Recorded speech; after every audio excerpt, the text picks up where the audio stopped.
JCI Junagadh director કિશોર ચોટલિયા આજ રોજ વિદ્યાર્થીઓના ભવિષ્યની એક 10 અને 12મા ધોરણની બોર્ડની એક્ઝામ શરૂ થઈ રહી છે.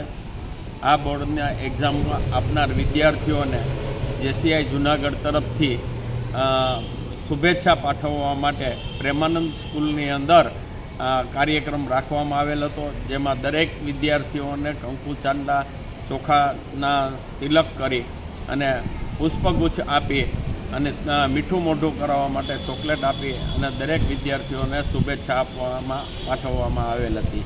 આ કાર્યક્રમની અંદર જિલ્લા શિક્ષણ અધિકારી ઉપાધ્યાય મેડમ, બોર્ડના ચેરમેન પ્રિયવર્ધન કોરાટ સાહેબ અને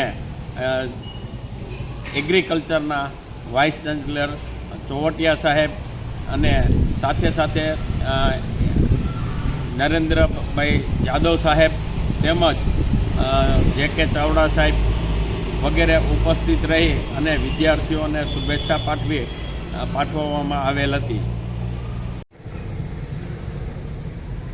પ્રેમાનંદ ખાતે બોર્ડના વિદ્યાર્થીઓને શુભેચ્છા આપવા માટેનો જે કાર્યક્રમ રાખવામાં આવેલ હતો, એમાં JCI president Chirag Kadecha, secretary અભિષેક સિસાંગિયા તેમજ બકુલભાઈ અને ચેતનભાઈ સાવલિયા વગેરે ઉપસ્થિત રહી અને આ કાર્યક્રમને સફળ બનાવવામાં આવેલ હતો.